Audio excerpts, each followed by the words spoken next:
Ya, untuk pertanyaan berat badan dan tinggi badan, kita memang menentukan status gizi anak berdasarkan tinggi badan anak.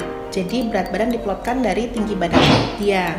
Jika nanti tergantung hasil plotannya nih, status gizi anak ibu di mana? Apakah masih gizi baik tapi belum sesuai dengan targetnya, atau sudah gizi kurang, atau bahkan gizi buruk karena tingginya lebih. Cuma biasanya kalau tinggi anak lebih, biasanya gizinya masih baik nih, karena tinggi ini adalah hasil dari gizi dalam waktu panjang. Jadi nek tingginya lebih, pasti gizinya baik, cuma memang belum sampai standar. Untuk menaikkan beratnya, ya perbanyak dengan lemaknya, dengan daging-dagingnya, misalnya protein hewani diberikan. Lalu cara pemasakannya, jangan sampai kita hanya memberikan anak itu makanan yang direbus saja. Nah, karena makanan sehat menurut orang dewasa itu berbeda dengan makanan sehat untuk anak. Makanan sehat untuk anak yang otomatis aktivitasnya lebih tinggi, anak itu kan sering lari-lari dan butuh untuk tumbuh, dia butuh lemak lebih tinggi. Jadi usahakan kasih makan yang digoreng misalnya, atau ada santannya, atau ada menteganya. Misalnya kasih roti, kasih selai mentega, kasih oles-oles mentega dibakar, pisang digoreng, seperti itu. Terus sayur-sayur juga dibikin yang santan, jangan kuasuk terus atau bayam terus. Ya, gitu ya.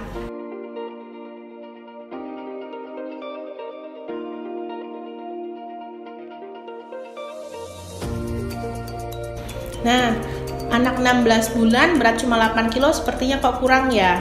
Nah, itu harus diperiksa dulu ke dokter, Bu. Kita harus menentukan apakah berat 8 kilo ini yang tidak naik karena memang sakit atau memang nutrisi yang diberikan kurang.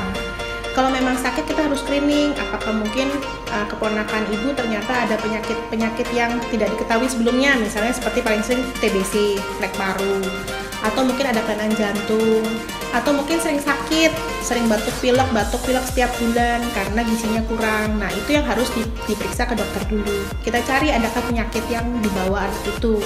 Kalau memang penyakit tidak ada, berarti kita koreksi berat badannya. Cara mengoreksi berat badan dengan memberikan nutrisi yang sesuai dengan umurnya. Nanti itu untuk lebih lanjutnya dengan konsultasi. Misal dengan diberikan susu kalori tinggi atau makanan berlemak yang tadi yang saya bicarakan seperti yang awal.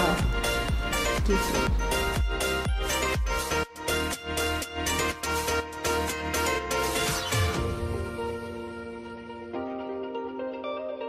Ya, untuk anak 6 tahun berarti 56 kilo lumayan ya. Itu sepertinya obesitas. Nah, anak itu susah didiet. Jadi usahakan banyaklah aktivitas yang diberikan ke dia. Kalau aktivitas yang seperti apa? Jangan main handphone, main game, tapi misal suruh dia sepedaan, suruh dia lari, ikutin ekskul olahraga, supaya walaupun makanannya banyak, tapi yang dikeluarkan juga banyak. Usahakan misalnya kalau ada obesitas, olahraganya renang. Renang itu tidak membebani lutut, tapi juga mengeluarkan energi yang banyak. Misalnya dressing renang, atau misalnya dia suka sepedaan. Kalau untuk makanan, ya usahakan dikurangin yang goreng-goreng dan dikurangin nasinya. Jadi supaya dia makan banyaknya yang lauk dan sayurnya. Di rumah juga nggak boleh minum yang manis. Minuman manis itu sangat mengurangi berat badan. Jadi nggak boleh tuh minum teh kemasan, sirup, kolak misalnya. Jadi hanya minum air putih aja. Susu juga coba dilihat bisa dikurangin atau tidak. Kalau bisa 200 cc aja sehari, jangan lebih dari itu. Ya. Batuk berdahak pada anak. Batuk berdahak itu mengganggu atau tidak gitu. Batuk itu sebenarnya mekanisme tubuh untuk mengeluarkan benda asing. Jika batuk itu tidak mengganggu tidur, tidak mengganggu makan, anak juga aktivitas biasa, batuk sekali-sekali aja, sebenarnya dia akan sembuh sendiri, akan terserap sendiri oleh tubuh. Perbanyaklah minum air. Jadi cairan yang cukup itu akan mengencerkan lendir di paru sehingga batuknya bisa berkurang sendiri. Kalau batuk sudah mengganggu, yang tadi saya bilang mengganggu tidur dan makan, itu memang harus berobat ke dokter untuk mendapatkan obat yang sesuai dengan penyakitnya.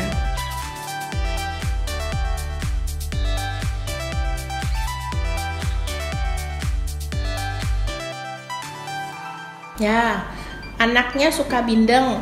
Bindeng itu bisa karena amandel, atau bisa juga karena pembesaran tonsil yang di belakang hidung, adenoid namanya.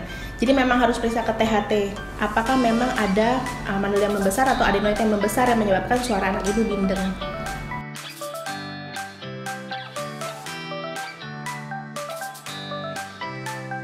Nah, semua orang itu punya amandel, cuma besar atau tidak gitu. Kalau memang anak sering infeksi, sering sakit, batuk, pilek, maka amandelnya akan membesar, terutama kalau memang infeksi di daerah tenggorokan. Seberapa besarkah amandel sampai harus dioperasi? Biasanya kita melihat ukurannya, kita menilai biasanya T1 sampai T4. Kalau sudah T3, T4 artinya sudah hampir menutup ke seluruh rongga tenggorokannya, itu mungkin perlu dioperasi. Cuma indikasi lain yang bisa kita lihat sebagai orang tua, jika tidurnya ngorok sepanjang hari, maksudnya walaupun lagi tidak sakit pun dia tidurnya ngorok, itu tandanya berarti amandel sudah besar tuh, sampai ada menyumbat saluran nafas. Apalagi kalau sampai terjadi sleep apnea. Sleep apnea itu jadi pas tidur dia tiba-tiba terbangun karena oksigen yang ke otak itu berkurang akibat lidahnya menutup amandelnya, menutup saluran nafas, jadinya dia kekurangan oksigen jadi dia terbangun. Kalau udah terjadi sleep apnea atau ngorok tiap hari dan sering batuk pilek setiap bulan, sebaiknya diambil.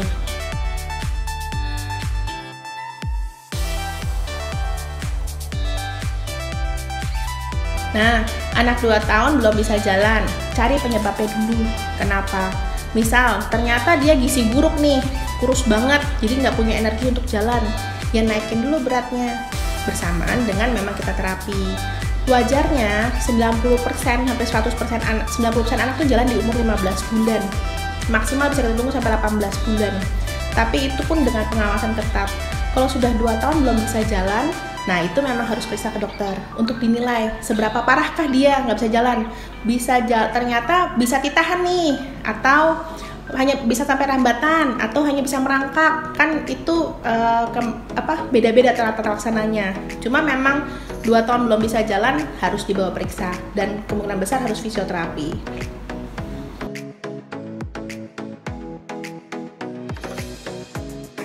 Ya, kenapa ya? Boleh-boleh aja pakai masker. Kita sekarang di era COVID ini tidak tahu siapa yang sakit. Orang yang kita temui siapa yang sakit dan siapa yang sehat. Jadi sebaiknya semua memakai masker. Bahkan anak di bawah 2 tahun pun boleh kita pakaikan masker yang sesuai dengan ukuran wajahnya. Jangan sampai maskernya kegedean, terus nanti nutupin mukanya. Jadi harus sesuai dengan proporsi wajah bayi.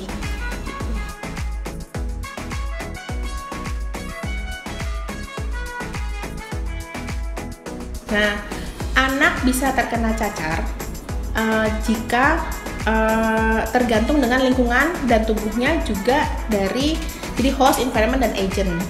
Kalau tubuhnya sudah divaksin, otomatis dia punya kekebalan yang lebih terhadap vaksin cacar, terhadap kuman cacar. Jadi dia resiko terkena lebih rendah.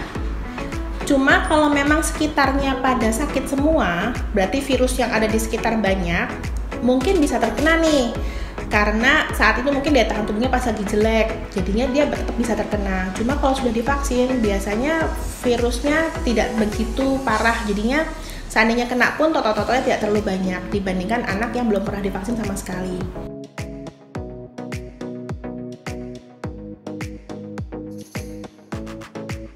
Ya, sampai saat ini kita belum melayani vaksin home care, tapi sekarang sudah ada loh program vaksin fast track. Jadi kalau ibu mau bawa anak untuk vaksin ke Elizabeth, nanti tinggal daftar, lalu nanti kita siapkan jalur khusus di mana nanti anak bisa langsung ke tempat vaksin tanpa harus mengantri ke dokter. Nanti juga ada disediakan ruangan khusus yang berbeda dengan pemeriksaan untuk pasien sakit. Silakan hubungi pendaftaran ya untuk prosedurnya.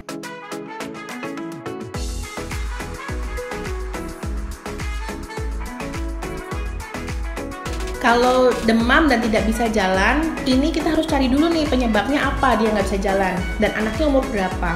Apakah nggak bisa jalannya ada hubungannya sama demamnya? Jadi apakah ini merupakan kelumpuhan atau mungkin penyakit yang lain karena misalnya hanya karena dia lemas jadi nggak bisa jalan gitu. Itu harus dibawa periksa untuk ditentukan penyebabnya apa.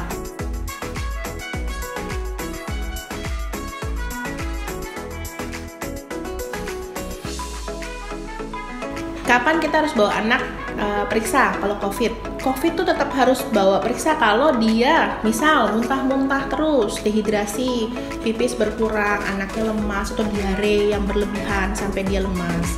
Kalau panas juga, panas sampai 3 hari, itu harus dibawa periksa. Karena walaupun sekarang lagi musim COVID, musim demam berdarah pun juga lagi banyak. Jadi saat ini demam berdarah juga harus kita waspadai. Jadi kalau anak Anda sudah mulai panas di 3 hari, misalnya panas mulai Senin nih, 24 jam pertama Selasa, 24 jam kedua Rabu, 24 jam ketiga Kamis, masih panas juga, ibu harus bawa ke dokter untuk dicek apakah jangan-jangan anak ibu terkena demam berdarah. Atau misalnya kejang, atau ada kelainan kegawatan yang lainnya. Jangan takut untuk periksa ke dokter, karena bagaimanapun Rumah Sakit Elizabeth sudah menyediakan pelayanan yang diharapkan bisa aman untuk kita semua. Kita semua juga pakai APD, semua juga sudah dibersihkan dan ada screeningnya di awal.